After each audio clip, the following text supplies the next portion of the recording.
Assalamualaikum warahmatullahi wabarakatuh. Alhamdulillah wassalatu wassalamu ala sayyidina rasulillah wa ala alihi wa sahbihi wa mawalah amma ba'du.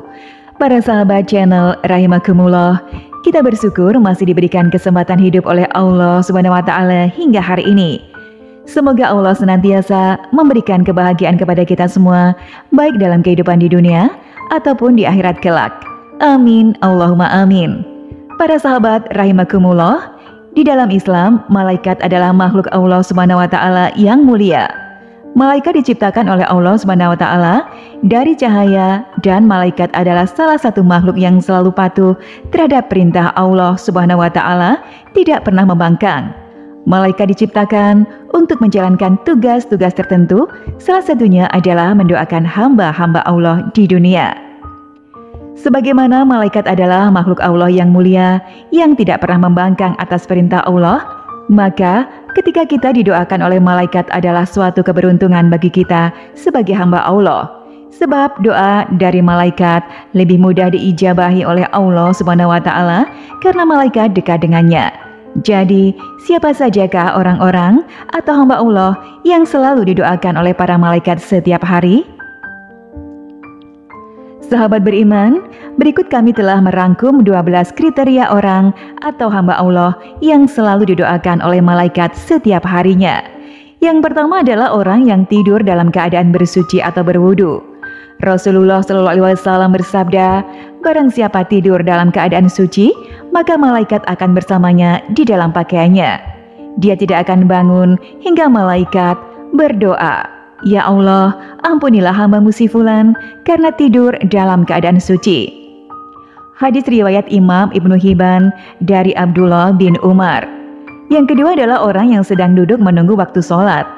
Nabi SAW bersabda, tidaklah salah seorang dari kalian yang duduk untuk menunggu waktu sholat selama ia dalam keadaan suci, kecuali para malaikat akan mendoakannya. Ya Allah, ampunilah ia. Ya Allah, sayangilah ia. Hadis riwayat Imam Muslim dari Abu Hurairah radhiyallahu taala anhu. Yang ketiga adalah orang yang berada di barisan pertama dalam sholat berjamaah. Nabi SAW pernah bersabda, sesungguhnya Allah dan para malaikatnya bersolawat kepada orang yang berada pada barisan terdepan. Hadis riwayat Imam Abu Dawud.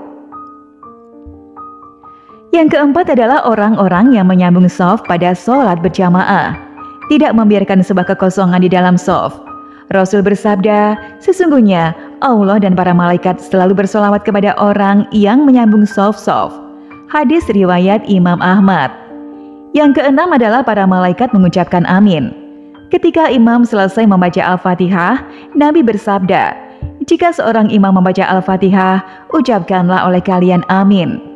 Karena jika ucapannya sesuai dengan ucapannya malaikat, maka dosanya yang telah lalu akan diampuni. Hadis riwayat Imam Bukhari. Yang keenam adalah orang yang duduk di tempat sholatnya setelah melakukan sholat. Rasul bersabda, para malaikat akan selalu bersolawat atau berdoa kepada salah satu di antara kalian selama ia ada di dalam tempat sholat di mana ia melakukan sholat, selama ia belum batal wudunya. Para malaikat berkata, ya Allah, ampunilah ia. Ya Allah, sayangilah ia. Hadis riwayat Imam Ahmad. Yang ketujuh adalah orang yang melakukan sholat subuh dan asar secara berjamaah. Yang kedelapan adalah orang yang mendoakan saudaranya tanpa sepengetahuan orang yang didoakan. Nabi bersabda, doa seorang muslim untuk saudaranya yang dilakukan tanpa sepengetahuan orang yang didoakannya adalah doa yang akan dikabulkan. Pada kepalanya ada seorang malaikat yang menjadi wakil baginya. Setiap kali dia berdoa untuk saudaranya dengan kebaikan, maka malaikat tersebut berkata, amin, dan engkau pun mendapatkan apa yang ia dapatkan. Hadis riwayat Imam Muslim. Yang kesembilan adalah orang-orang yang berinfak. Nabi bersabda, tidak ada satu hari pun di mana pagi harinya seorang hamba ada padanya, kecuali dua malaikat turun kepadanya. Salah satu di antara keduanya berkata, ya Allah, berikanlah ganti bagi orang yang berinfak. Dan yang lainnya berkata, ya Allah, hancurkanlah harta orang yang pelit. Hadis riwayat Imam Bukhari. Yang ke-10 adalah orang yang sedang makan sahur. Rasul bersabda, sesungguhnya Allah dan para malaikat berdoa kepada orang yang sedang makan sahur. Insya Allah termasuk di saat sahur untuk puasa sunnah. Hadis riwayat Imam Ibnu Hibban. Yang ke-11 adalah orang yang sedang menjenguk orang sakit.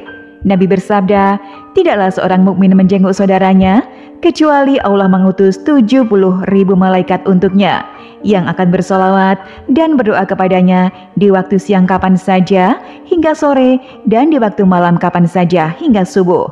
Hadis riwayat Imam Ahmad.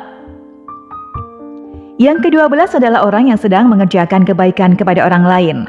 Rasul bersabda, keutamaan seorang alim atas seorang ahli ibadah bagikan keutamaanku atas seorang paling rendah di antara kalian. Sesungguhnya penghuni langit dan bumi, bahkan semut yang ada di dalam lubangnya, dan bahkan ikan, semuanya bersolawat kepada orang yang mengajarkan kebaikan kepada orang lain. Hadis riwayat Imam Tirmizi. Demikianlah para sahabat beriman, 12 jenis atau kriteria seorang hamba yang selalu didoakan oleh para malaikat Allah setiap harinya. Semoga kita termasuk ke dalam 12 golongan ini, dan semoga kita diberikan keselamatan oleh Allah di dunia dan akhirat. Wassalamualaikum warahmatullahi wabarakatuh.